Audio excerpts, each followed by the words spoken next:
Hello, kitty cat. Hello, what's up, everybody? Good morning, good day, good afternoon, whichever part of the day you're watching this video. Today, I am going to do some diving. So, lalabas ako today and I will be with some people. We will go to Lapu-Lapu and I will do my very first diving experience.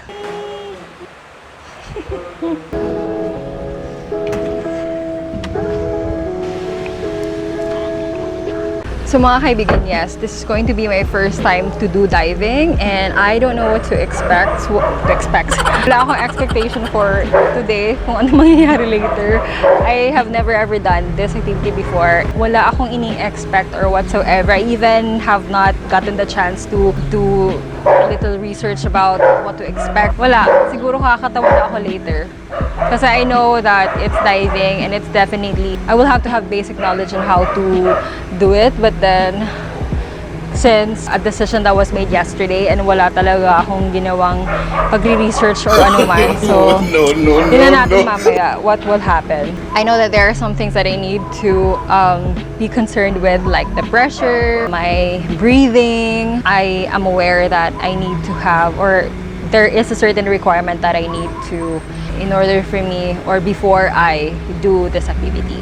So far, I'm physically fit naman. Yeah, this is going to be my first diving experience and I'm gonna bring you with me, guys. I will be bringing with me my action camera, my SJ cam, and hopefully okay lang siya yung resolution niya underwater. I know that it's good for motovlogging, but let's see what the quality is when it's being used underwater. Baka hindi siya pasado, but we'll see mamaya. My name is Brit, short for Brittle Babe. And before we continue on, you may hit on the like button and subscribe, and also you may click on the notification bell if you want to get notified every time I upload my new videos. And okay, let's go.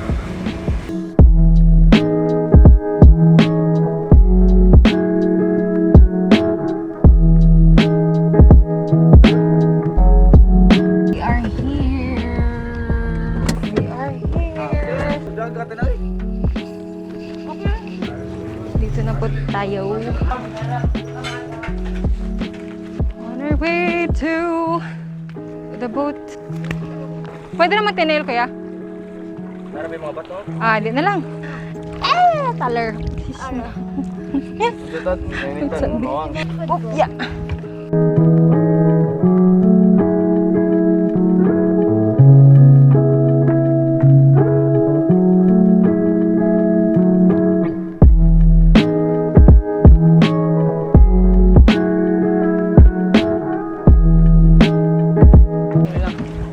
Oh my goodness. Thank you.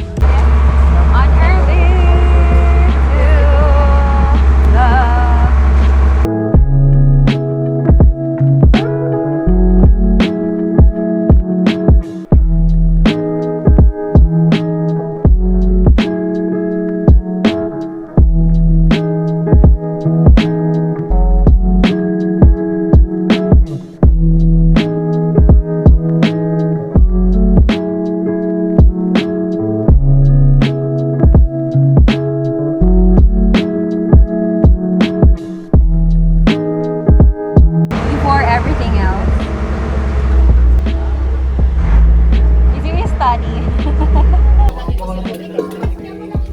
Nakainasabtan wala. Gargola siguro tatlo, armas. Mas lalim na sa beauty. Mas lalim. May pasaan ka kayo.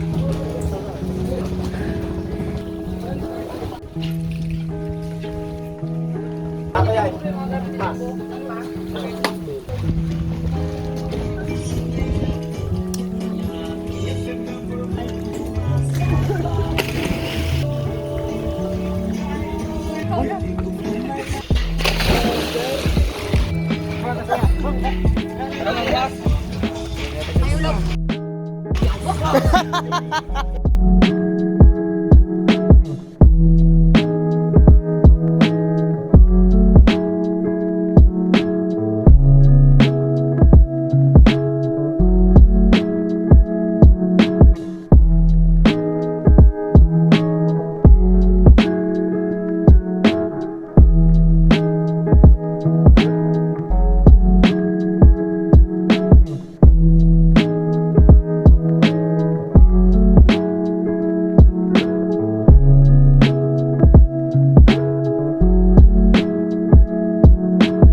Hello everyone, so that was my very first experience underwater scuba diving, and the question is, did I enjoy it?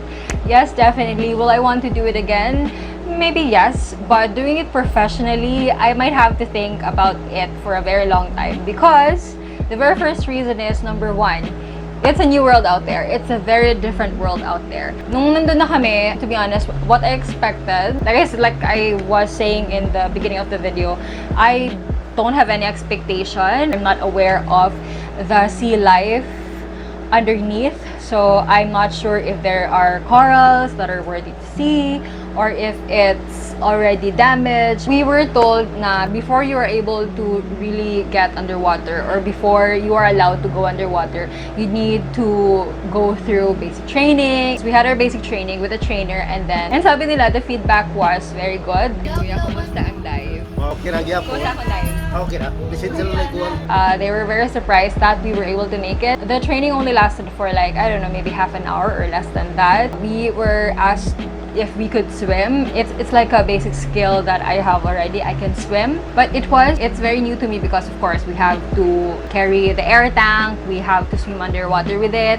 and also we have to deal with the regulator and the thing that you put into your mouth so you can breathe. At first it was hard for me because I'm wearing braces, and then I was told to bite the thing and hindi ko siya makagat ng maayos. So that was a problem in the beginning kasi I was anxious because if I cannot bite it properly, there's a tendency na the water will get in my mouth because I'm not able to bite it properly, right? It was really a challenge for me in the beginning, but then later on, half an hour after, I got used to it, but then I was still holding it while I bite it.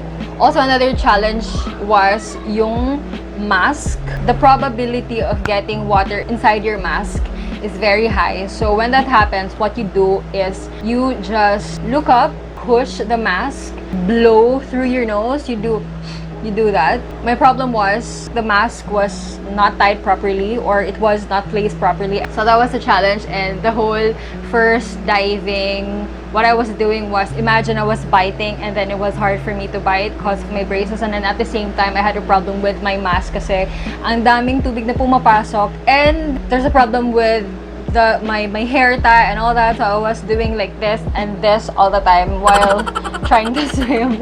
So if you can just imagine that. So that was our first dive. How deep did we go? I would have to ask, nakalimutan ko. I was more concerned with the mask and the breathing because, you know what, hindi ko actually na-realize na if I'm gonna go down there hindi ko siya na-realize na kung bababa na kami, what if papasok yung, may tubig talagang makakapasok sa bibig ko. What will I do? What?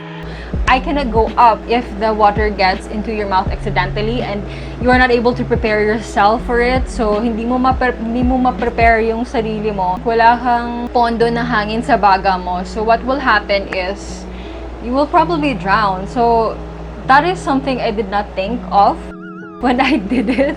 I mean, when I said yes to doing this activity. I mean, all these things are very general knowledge.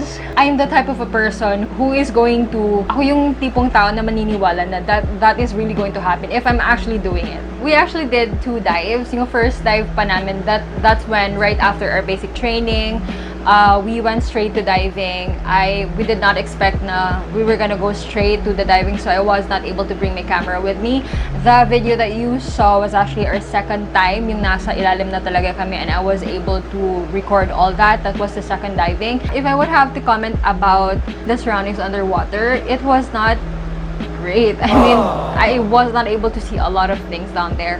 Ang daming corals nga, pero hindi po siya yung coral na nakikita nyo, na pinakikita ng mga tao sa mga videos when they do scuba diving. Pero siguro, I think the reason is because hindi kami masyadong pumunta sa malalim. I'm guessing that there's more better world down there pa. Kung bababa pa talaga kami, siguro doon na sa parte na yun ang maraming corals, maraming fishes, and there's more lively sea life at that part of the ocean. On our first dive, I was very concerned with the regulator, my breathing, and my swimming because I did not realize that when I exhale, pag nag-e-exhale ako, yun yung makakapababa sa akin. Oh, dumb bitch. So, I later then realized na yun pala yun. I think I can confirm na I'm the type of a person who is like, I'm gonna let this information get into my head if I want to, but if not, I will not do it, or hindi siya papasok talaga sa utak ko. Papasok lang siya kung gusto ko siyang papasukin sa utak ko. Bobo ka! Nakakairita nga sometimes. I don't know if you can relate. So yeah, for the first diving, you will have to consider, you will have to know about the basic breathing underneath. It's all about breathing, breathing, and breathing kasi pag hindi ka hihinga, there's a tendency na yung pag hindi ka hihinga, nasabog po yung baga mo. When I was finally able to do it, I was able to record and swim at the same time. And then na-enjoy ko na yung paligid. In our basic training also, we were told to, aside from the breathing and the mask, it was also explained to us the equalizing. Pagbababa ka na sa ilalim, and then you feel like your ear is going to blow. Yung feeling na magte-take off na yung aeroplano, and then hindi ka makakadinig. Yun yung feeling. So what you do is just to cover your nose and then pop it out. You just blow through your nose, pero i-cover mo yung nose mo para yung air or something or your ear will pop out. I'm definitely messing all of the terminologies here, but like I said, I'm not very good at terminologies. So all you have to do is just to really breathe in and breathe out. Don't forget to breathe out. That really happens na parang, kasi diba syempre hindi natural sa atin na mag-breathe underwater. Anxious tayo and we're underwater. It's not a natural thing for us. So ang mangyayari is, we just always breathe and we forget that we have to exhale. Maybe a few moments before we really enjoyed the diving, yun yung nangyayari, parang I always breathe in and I forget to breathe out, and then I remind myself that I have to breathe out. It was an enjoyable experience. I know you fucking lying, bitch! When I saw the deeper part of the ocean where we were at, napaisip ako, what's in there? Yun talaga naisip ko na, alam mo yan, parang ang daming pwedeng meron doon. And was hoping na hindi na kami bababa doon. I have the fear of the baka may jellyfish doon. What? Or sharks or whatever. And these are very dangerous creatures that we can possibly meet along the way when we go down there, di ba? Pero I'm confident naman sa aming mga guides, the trainer namin. It was not something na I really thought so much about when we were down there. Pero talaga napaisip na ako na if we're gonna go down there, parang siguro what will I do is, I'm here already, what else can I do, right? So that was my very first scuba diving underwater experience. And if you guys like the video, please don't forget to like and subscribe if you want to see more of me. And if you do, please don't forget to click on the notification bell so that you can get notified every time I upload new videos. I upload new videos every week, at least I try to. And hopefully by next week I will do another motor vlog. You can also follow me on my social media. It's BritBabe on Facebook and it's BrittleBabe on Instagram. Let us follow each other there, message each other. And if you have questions about the scuba diving for first timers like me, you can drop it down in the comment section so I can also answer you if you have any questions. And I can also share with you my other thoughts about it if I have not yet explained that in the video. That is all from me today. Wala pa rin makeup. Char. That is all from me. Till next time, goodbye.